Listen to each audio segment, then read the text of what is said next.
Saturday, Sunday, I'm front center, looking forward to playoffs. And I keep me a double wings, cause you know I gotta have it. Yeah, they say I'm just a fan. What? Well, I say I'm a fanatic. And I fast forward commercial too. I ain't going to the bathroom. You know where I'm at, I ain't hard to find. You can catch me in the lab room.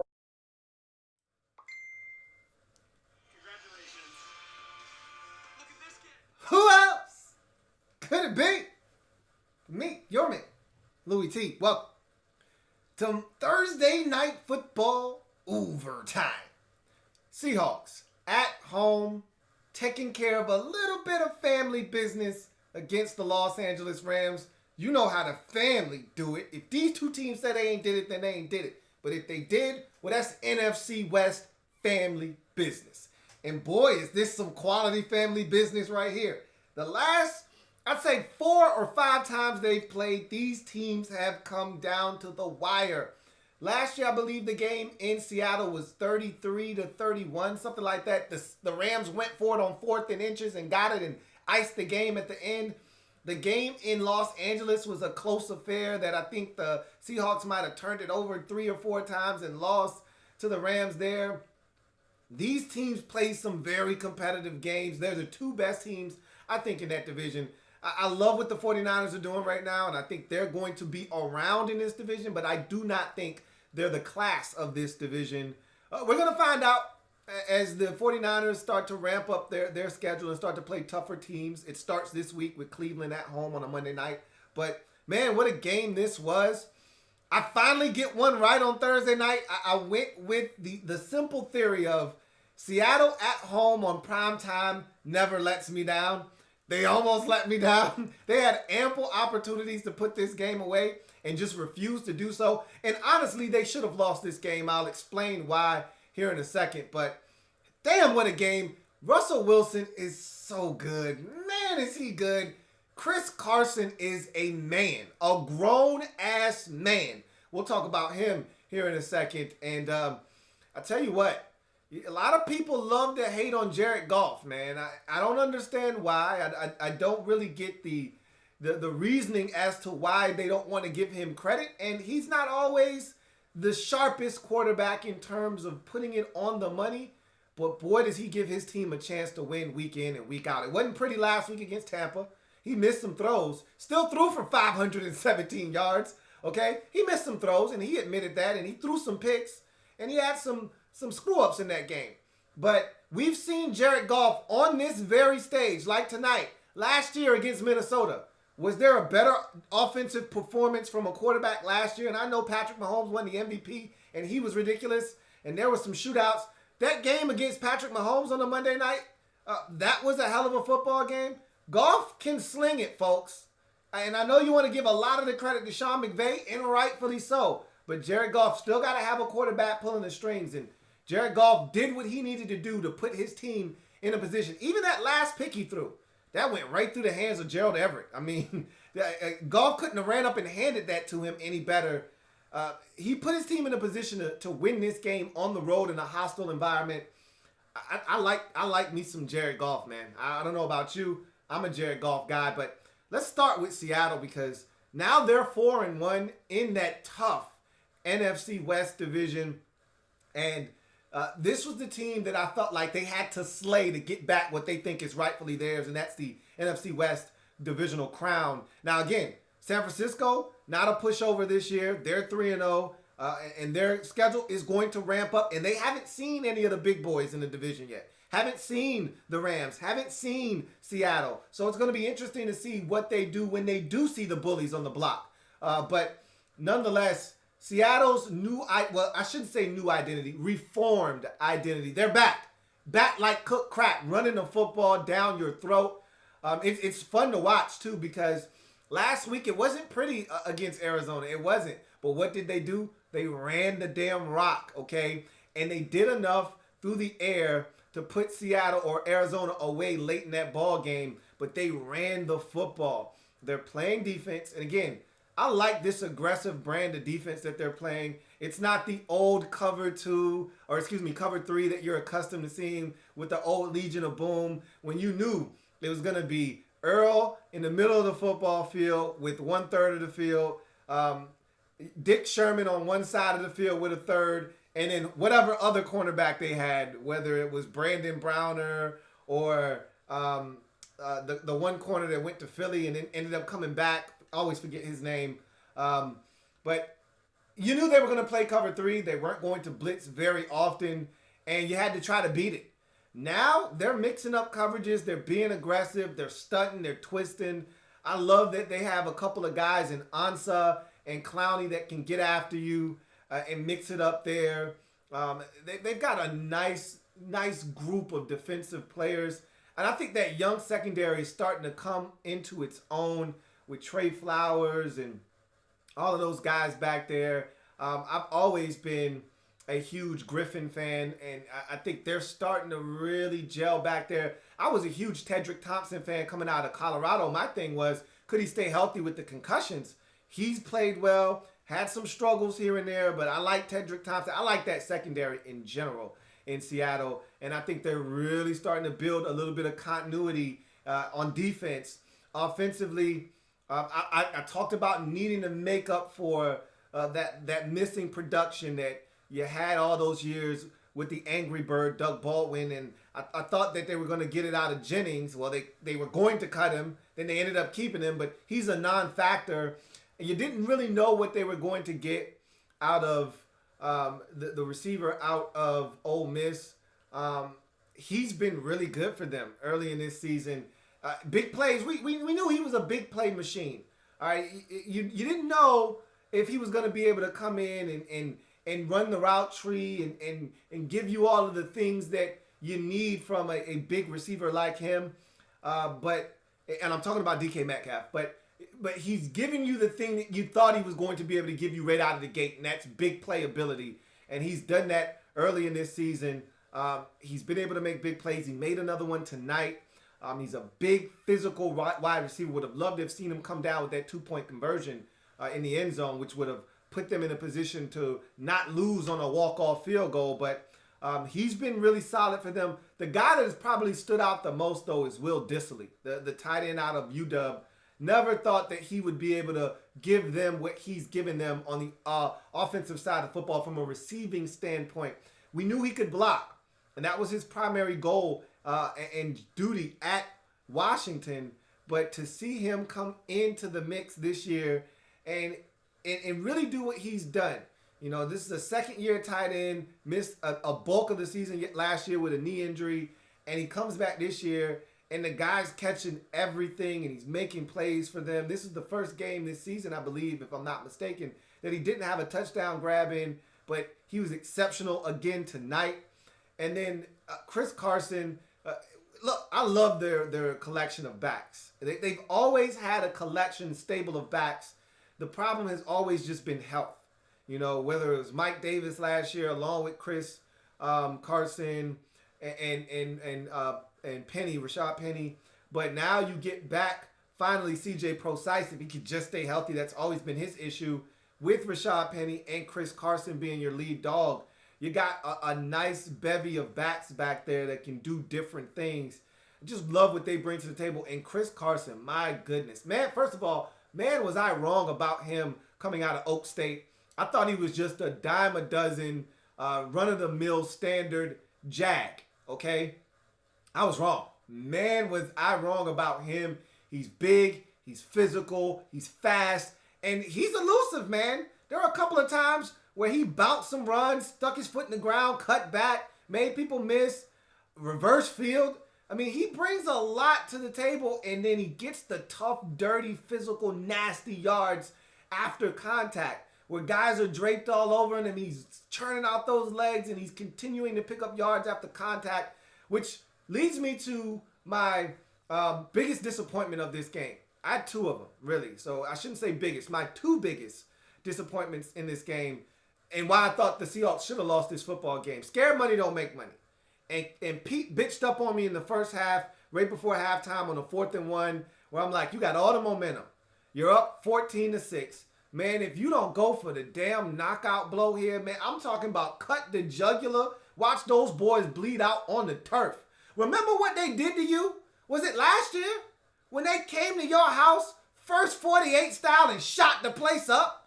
I'm talking about like 50 on your head. They did that to you in your crib. I don't remember if it was last year or the year before last. All right, but they utterly disrespected you in your house. And you had a chance to really take it to those boys in the first half, man.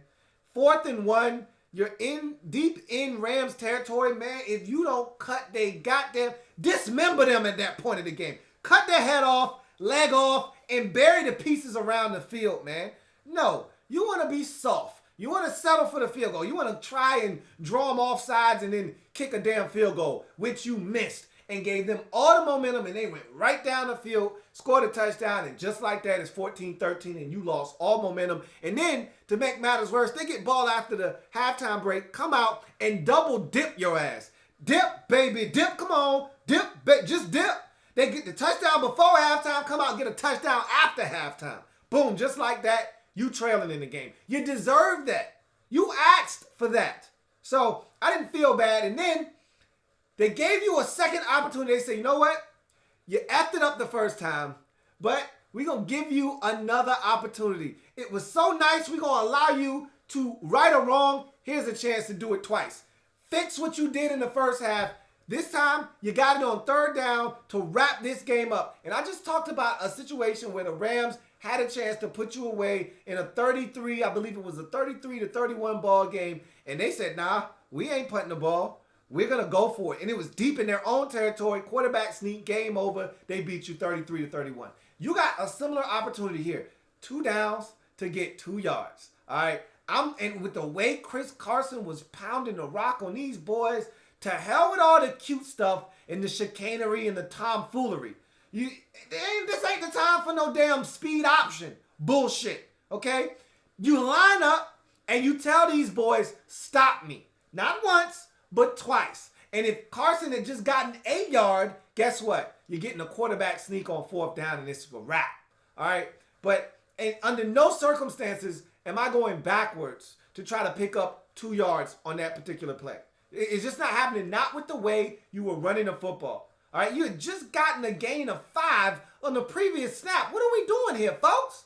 Like, seriously, you are asking to lose this football game. And you got lucky because you should have lost this football game. And if not for that false start penalty, and I know they got a 9-yard gain after that false start penalty, but if not for that false start penalty, you lose this football game because 5 yards closer and that field goal is good. So you caught a break. You should have lost this football game because you were being conservative. This ain't the time for the weak and the meek. All right? You want to win? You go for the jugular against the better teams in this league. The days of trying to be conservative and do the right thing, those days are over, man. You got to put teams out of their misery when the chance is there to be got. All right? And you had every opportunity to put these boys out. I'm talking about they were on the ropes, hands up. They weren't fighting back. The referee was ready to stop it, go in and stop the fight. And then all of a sudden, you stopped throwing punches. They were able to get a second wind, and then they were able to throw a couple punches, and the referee backed up and allowed y'all to fight. They were able to get to the end of the round, get to the corner, get some water on their face, and get back in the fight. You had opportunities to put them away, and you let this thing go to the scorecards at the end, and boy, those judges almost took it away from your ass, and I wouldn't have been mad about that. I would have been pissed because I picked your ass, but I wouldn't have been mad because you were asking for the judges to take it from you in the 12th round. Okay? You were asking for it. Pete Carroll is over there telling you in the corner, hey, just you win in the fight. Just don't lose it in the 12th round. Instead of telling you, hey, go out and win this 12th round and make sure they don't take this from you. And you almost let them take it from you. But you got lucky. The defense got to get a stop there, man. And it was just too easy down the field. They have no timeouts. The clock is your friend. How are they completing pass after pass after pass to get out of bounds? And it's 10-yard increments. It's not like they're getting 5 and out of bounds. They're getting 10, they're getting 12, they're getting 15, and they're still getting out of bounds. How is this happening? You know where they got to go. They don't have any more timeouts. Make them have to eat clock. It is not their friend. It is your friend. So that was a little disappointing. But all in all, you did just enough And that Tedrick Thompson interception was a thing of beauty. And that should have been the game.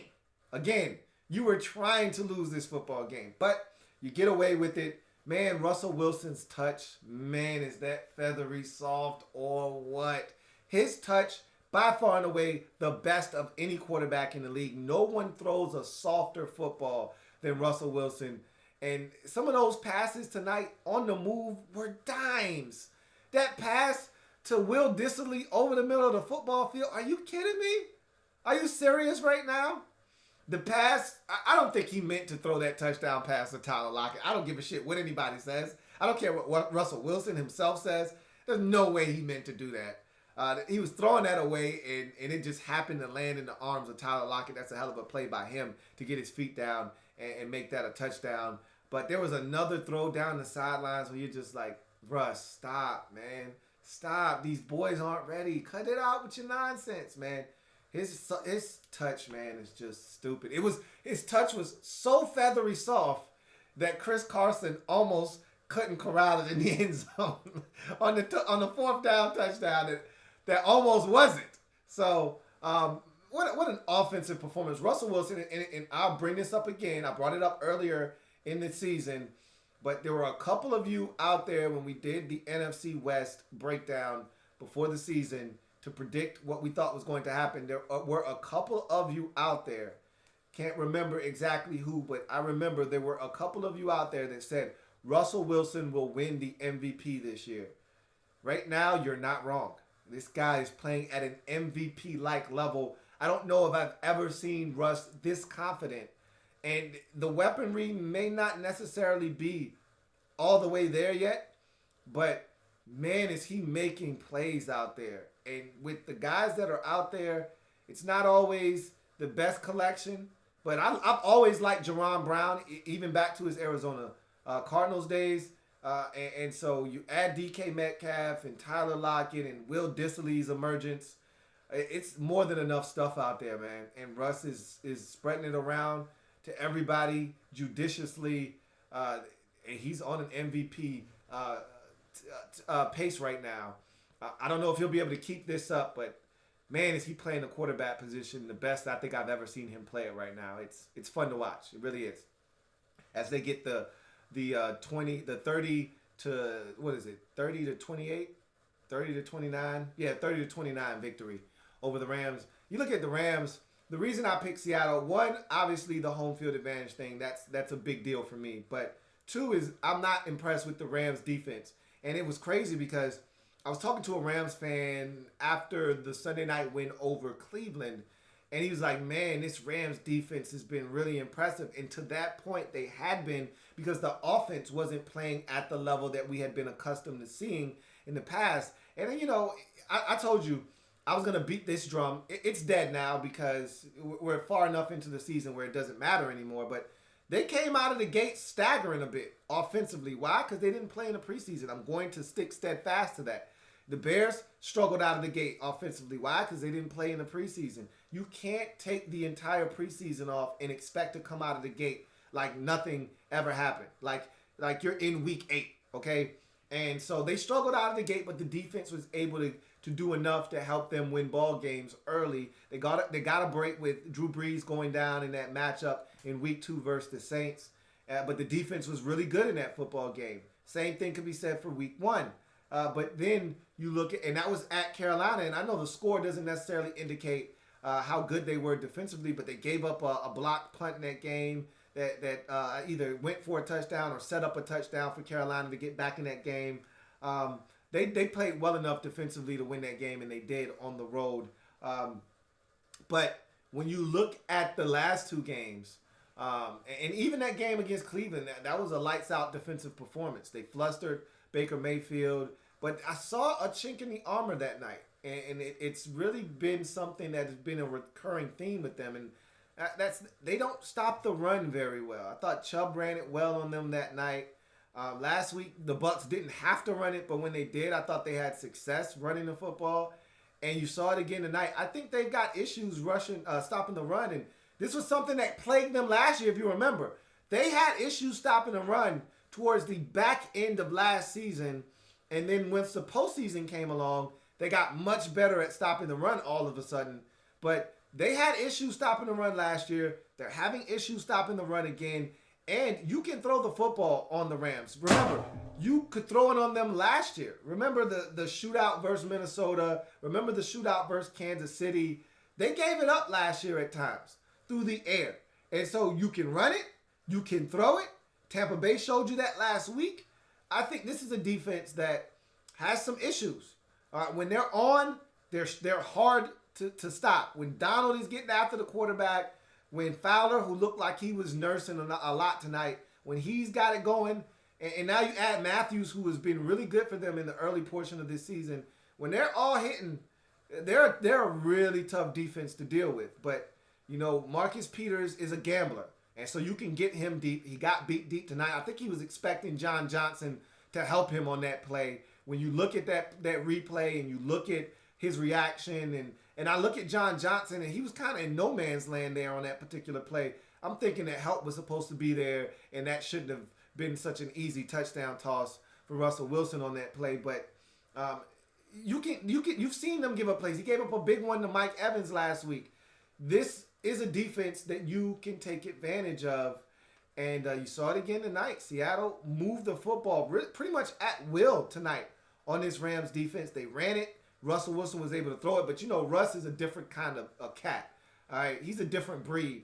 His ability to manipulate the pocket, make guys miss, and then extend plays like he did on that touchdown pass on that fourth down to go-ahead score, that's just tough to defend, and that's just Russ being Russ, man. It's really not much you can do about that, but there were times where Russ was able to sit back in the pocket, survey the field, and make throws, and you got to give credit to that Seattle Seahawks offense, but you also got to question this Rams defense and their ability to get the job done. They've been really disappointing over the last two games, and they've got some things to clean up if they want to get back to the team that was in the Super Bowl a season ago. But you look at the offense, I think they're starting to hit their stride offensively. Cooper Kupp is back, and he makes a huge difference. Gerald Everett, when they drafted him, they envisioned him being their Jordan Reed in this offense. Remember, Sean McVay came from Washington. He saw what Jordan Reed did for that Washington Redskins offense, and they drafted Gerald Everett specifically to be the Jordan Reed of their offense, and it's starting to come to fruition. He's starting to make plays. He's starting to be that mismatch nightmare that they thought he was going to be when they drafted him out of, I think it was South Alabama. But he's starting to play ball. You add in Robert Woods, who is one of the best route runners in football. It sucks that Brandon Cooks went down. I think he's got a concussion. You saw when he hit the ground, he kind of went, his body kind of went lifeless for a little while there. So I'm pretty sure that's a concussion. Again, I didn't sleep at a Holiday Inn last night, so I'm no doctor, but I know a concussion when I see one. So he's going to probably be in the protocol. It does help that this is a Thursday night game. You're going to have 10 days before your next game, but we'll see what happens with him. But when you put all of those guys together, and you have Jared Goff pulling the strings and Todd Gurley, I don't think he'll ever be what he once was, but he's still a damn good back. But if you put all of that together, and you throw in and sprinkle in a little bit of Tyler Higbee, this is a really, really dangerous unit, and they're starting to hit their stride. They're not all the way there yet. You're still getting some drop passes. They don't have it on tilt. Remember, last year when they had it on tilt, you had to pray that they messed up themselves. Like, you weren't going to stop this Rams offense last season. When they had it going, it was 30-plus every single week, and you had to pray it wasn't 40. They're not there yet, but they're getting there. They're starting to hit their stride. I mean, last week versus Tampa, yeah, they gave up 55, but yeah, they scored like 42 or something, their damn self. Like, they were right there. I mean, I think they scored 40, I believe it was. I think it was 48-40 at one point. They needed a touchdown and a 2-point when Sue was able to scoop and score. So I think they scored 40 last week. And Goff missed on like 2 deep balls that would have resulted in touchdowns. And he still threw for 517. So this is an offense that's really starting to hit their stride. But the defense, it doesn't matter. This will all go in vain, as we saw last week, if the defense isn't able to get some stops. Again, when you turn it over 5 times, I don't care how good you are offensively, it's not all on the defense when you turn it over 5 times. You can't expect to win in this league when you turn it over 5 times. The only team that's doing that right now is the San Francisco 49ers. You can't turn it over and expect to win. And they did that tonight. They had a turnover. You got the missed field goal. It's a tough loss because really, when it's all said and done, for all of the things that happened throughout the course of this game, the defense got you a stop when they needed to late in this ball game after sudden change of possession. The offense got you in the scoring range, not once but twice. Had to pick the first time they got in the scoring range, and then have the missed field goal. You were right there with an opportunity to win this football game, and unfortunately, special teams let you down late. But this is a team that I feel like they have everything that they need to get back to where they were last year, but they've got to come together as a group, and they've got to figure out a way to be better on defense. And more importantly, they've got to find a way to get back to what they were offensively, because if they can get back to that 35-point-a-game offense, it's going to put pressure on the other team's offense to have to keep pace, and that's when you generate mistakes. That's when you get teams pressing to try and keep up. We saw it with the Ravens against the Chiefs, them going for two for no apparent reason other than, and we've heard the whole analytics thing from the Ravens, and this is what they're going to try to do moving forward, yada, yada, yada. But a lot of that was also based upon the opponent. They looked at the Chiefs and said, kicking extra points probably not going to do it for us in this game. They score a ton, and in order to keep pace, we're going to have to score a ton. That includes going for two in some unconventional situations. When you score points, you apply pressure to your opponent to have to keep pace. And sometimes, in the haste of trying to keep pace with an offense that's scoring a ton of points, teams make mistakes. And so I think the offense, more so than the defense, that I think also needs to be much improved. This offense, if they can get it back to where they were last year, where they were scoring up over 30 every single week, I think that's going to in turn help this defense, because then teams won't be able to run, and I think that's a sore spot for you right now.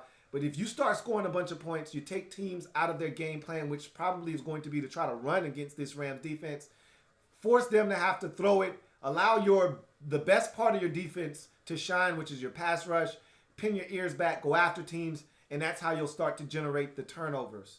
Like you did last week with the Marcus Peters pick six. More of those will come if you're able to get out to a lead and force teams to have to throw, and then you get to unleash that hellacious pass rush against teams. So I think that's going to be the recipe for you moving forward. But this was a hell of a football game, one that you should have come away with the victory on the road in. But it shows that you're still right there. You know, despite two straight losses, despite now being, back, 2 games in the loss column in this division and one behind Seattle, with now them having the season series lead against you with 1 to go at home, you're still right there.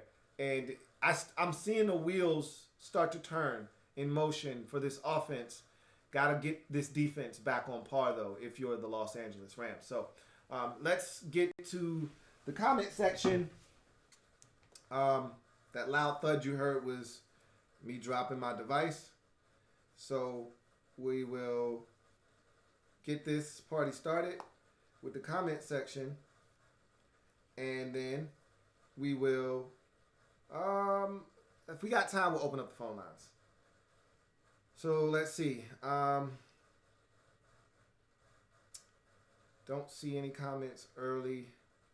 I think a lot of the early comments got wiped away. JP says, would you call Tyler Lockett Devin Hester 2.0? Nah. There's only one Devin Hester. He's a hell of a return man, and I think he's an underrated wide receiver. But he's no Devin Hester. He's a much better receiver than Devin Hester ever was. But in terms of a return man, Devin Hester is a future Hall of Famer as a return man. That's not what Tyler Lockett is on. JP says, are you ready to admit DK Metcalf might be a legit number 1 wide receiver? Nah, not yet. Still haven't seen anything from him other than the deep ball. And he's caught other passes than deep balls. I've seen him catch a comeback and other routes for the Seahawks in this young season, but he's still a long ways away from being a true legitimate number 1 wide receiver. But I will admit this, he's further along than I gave him credit for coming out of Ole Miss. I thought he was going to take a lot longer to develop some of the skills that I've seen him develop in this young season, but he's still got quite a few strides to make in terms of getting there to call himself a true number one wide receiver. He's not there yet. Atlas says, it's crazy how Cooper Kupp is the number 3 in that offense. Too bad he stuck with Goff. Again, I don't even know what that statement means. But yes, to your point, Cooper Kupp is the third option. That's how good they are offensively with Brandon Cooks and the ex-Buffalo Bill wide receiver. I can't think of his name, but you guys know who I'm talking about. It'll come to me. JP says, Donald's stats aren't good this year because they're quadruple teaming him now, let alone double and triple teaming him. Teams now look at the Rams and say 99 isn't beating us anymore. And again, if I'm any team that's playing the Rams, that's exactly what I'm saying. I'm not going to allow Aaron Donald to be the one to beat me. That's what Bill Belichick does. Everyone rants and raves about how good Bill Belichick is. Part of the reason Belichick is as good as he is because he takes away what you do best, and he takes away your best player from you and handicaps you. And if I'm playing the Rams, if I'm playing the Texans, 99 on either team isn't beating me. I'm sorry. Someone else is going to have to get me. Now, Whitney Merciless has been balling this year, but it's going to have to be Clay Matthews. It's going to have to be Dante Fowler Jr. It's not going to be Aaron Donald, I swear, if I'm the opposing team. JP says, the best part of waking up is Rams Cooper Kupp. That's my guy. The best part of waking up is Rams Cooper Kupp. Atlas says, this Rams offense is way unproductive. Goff had the least impressive 500 yards I've ever seen, and Gurley is still vulturing TDs in the red zone at best. It's all skill players carrying. I think this offense isn't where they are accustomed to being, but they're getting back there. I'm not worried about this offense. I think they're starting to hit their stride. The 20th Mike says, I forgot who had their first touchdown, but he's about to be famous catching like that. You're talking about Tyler Lockett. Protect Sports says, can the Golfense return to form? I think it can. You know, we're not quite back to the Golfense quite yet, but we're getting there. As I just mentioned, they're taking strides to get there. I like what I've seen the last 2 weeks. They're still missing on plays here and there. Kupp had a drop late in the game. Everett had the drop that led to a pick. These are things that you don't see from them when they've got it going. And Robert Woods is the other receiver that I was trying to think of. But, excuse me, last week, Goff missed a couple of guys streaking down the field. When they got it going, they don't miss anything. So, and Gurley becomes a bigger part of the passing game.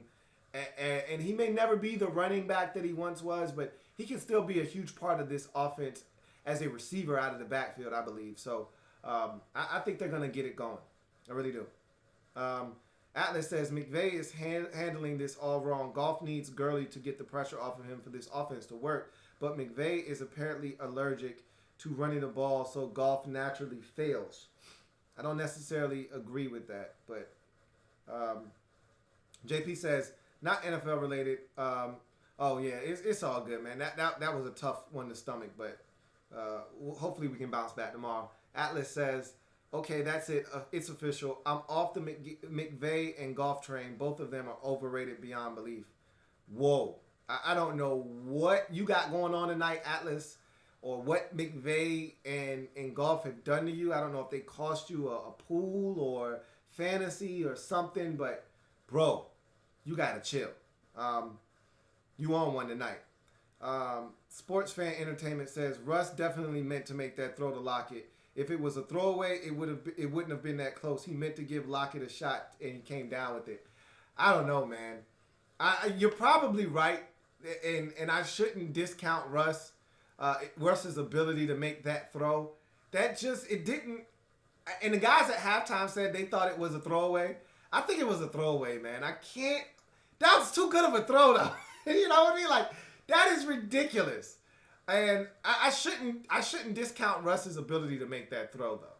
You know, I probably shouldn't. because Russ is that damn good. He really is. But that one just seemed like one that he was trying to get rid of. Probably was meant for Lockett in the back corner of that end zone, though. You're probably right. Atlas says, McVay gets cute, goes for 2, they lose by 1. Goff needs to drive down the field, gets an interception, got lucky. Wilson did some dumb things, still lose despite the breaks. We just see it totally different because McVay got cute and they go for 2. They didn't get cute. That was the right move to go for 2. You were up 6. You were up 5. The difference between 5 and 6, there is no difference.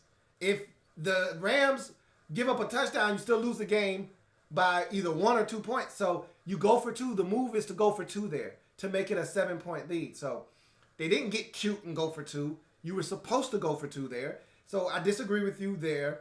Then you say they drive down the field and Goff throws an interception.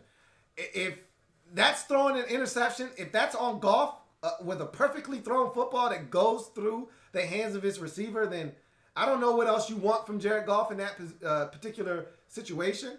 But okay, cool. And then Wilson did some dumb things. That wasn't on Wilson. That was a bad play call by Pete Carroll and his offensive coordinator. Forgot his damn name, but that was a dumb play call there. You know, they got cute. If you want to talk about somebody getting cute, they got cute on offense with that play call. That was a really bad play call with the way they were running the football in the game. And yeah, they did win the game despite getting all those lucky breaks. They did. I do agree with that. Vincent Coe says, Shaq Griffin has been pretty damn good this year. I mean, he had a down year last year. He did have a little bit of a down year last year. I was disappointed because I thought he was coming and on the cusp of being the next big thing in Seattle at the cornerback position. He looks to have rebounded from that. And I really like what Trey is doing on the opposite side, Trey Flowers. And so I think that secondary is really starting to take shape now. Atlas says, do you have any idea why Gurley's pitch count is so low? He's lucky to get 15 touches a game now. When will McVay learn load management isn't a thing in the NFL? I think they're really trying to manage Gurley because of what happened late last season when he really just limped to the finish line. I mean, he wasn't the same guy. He really didn't help him throughout the postseason. Was a non-factor in the Super Bowl. I think they want to make sure they limit his touches and they keep him in a state that he's able to be productive throughout the entire season. They're paying this guy a ton of money, so they want to make sure that they're getting their money's worth. He'll never be the guy that he was 2 years ago, all right, or the guy that was tearing the league up last year before you started to have that noticeable drop-off. But he can still be really productive for them. And it's not all about rushing attempts with Gurley. He's also a hell of a pass catcher. I feel like they need to use him more in the pass game as well. Vincent Coe says, I swear being a Seahawks fan means got to deal with some stupid play calling sometimes. Always leaves me confused. Yeah, and I don't know, is your play caller Brian Schottenheimer? I think that's who it is. He got real cute at the end of this game, man. Too cute. Almost cost you the damn ball game. I didn't like that one at all. JP says, do you think the loss to Tampa Bay brought the Rams down to earth a little bit? Yeah, it did. Sometimes you need those types of wake-up calls. This had nothing to do with this loss, though. That loss didn't have anything to do with this loss because this is family business right here. These games between these two teams are generally just as tight. And so you usually get this kind of ball game when these two teams meet one another. So I don't think that loss had any impact on this game, but that loss definitely was a slice of humble pie. They even said it themselves. So Emperor Meat says, lots of games coming down to kickers missing easy field goals. Lost money thanks to Zerline, who I trust as a kicker. Yeah, you're absolutely right about that. Kickers have impacts, and you just don't want to allow kickers to be the reason you win or lose a ball game. That's generally my thought process when it comes down to it, is don't put yourself in a position where you have to rely on your kicker. But as you mentioned, if you're going to rely on a kicker, if you're rattling off, the top 5 kickers you rely on to win you a game with a game-winning walk-off field goal, Greg Zuerlein is one of those 5 kickers that you would name. So, yeah. JP says, in my opinion, Gurley is clearly hurt. You can see it when he runs. Romonger3 says, the 12s bailed out the Seahawks after horrible play calling and time management. I agree. They got that false start penalty. They got to be better, man. They just got to be better with that play calling. Straight up. JP says, do the Seahawks lack a true tight end, or are they okay in that department? They're fine. They got Luke Wilson and Will Dissily has been a revelation this year. So they're good. They're good right now.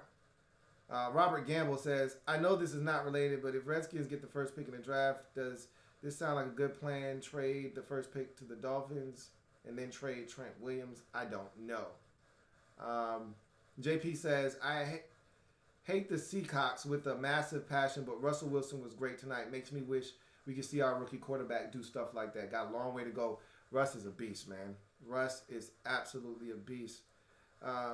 JP says, remember, the thing about Gurley is that he has arthritic knees and that some believe it may shorten his career. If they felt that way, they should have never given him the money. You know, that's the big thing here is that if you felt like his career was going to be shortened by a condition with his knees, then you don't give him the contract that they gave him. I think they thought he was going to be fine, and then you started to see his knees start to kind of give out on him a bit. But we shall see what happens with Todd Gurley. I just want to remind you guys that starting on Monday, we will have a brand spanking new show called Rep Your Squad, in which the phone lines will be open, social media will be open, and the platform will be all yours to talk about your team. I want to get back to talking about the entire league. I don't think I do it enough. I only really get to do it on these primetime games. And so I want to open up the floor to you guys, give you guys the opportunity to rep your squad and talk about your team. So after I've been able to watch all the games on Monday at 7 p.m., we will debut a new show entitled Rep Your Squad, where you guys will get to call in or hit me up via Twitter or hit me up via the chat and talk about your football team. Every team is on the table, and you can talk about whatever you want. You know, you can talk about whatever you like. Yeah. I know I saw y'all was killing me in the comment section for singing, so I had to drop one on y'all right there on the way out. But just wanted to give you a quick reminder that starting Monday, 7 p.m., Rep Your Squad will debut here on the Louie T Network. Thank you guys for joining me. What a ball game that was. NFC West family business at its best. Seahawks, Rams fall short. Missed field goal by Greg Zuerlein to give them the win. Gives the Seahawks a 30-29 victory over the Los Angeles Rams. Rams dropped to 3-2 on the season. Seahawks improved to 4-1 and now await the San Francisco 49ers on Monday Night Football to see what they do there, to see if they get their first loss of the season or not. In any event, I am your man, Louie T. Thank you for joining me. If it's not your man, T, it's not the best NFL coverage it could be. Until next time, I'm your man, Louie T, signing off. You guys, have a good one. I will leave you with this.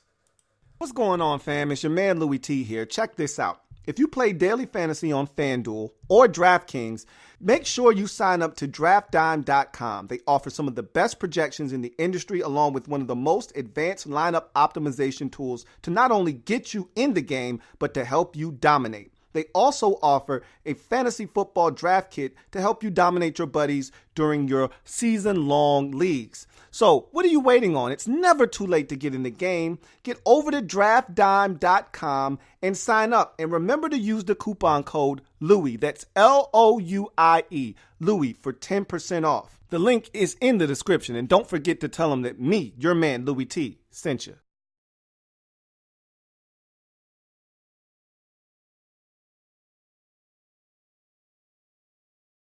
Louie T.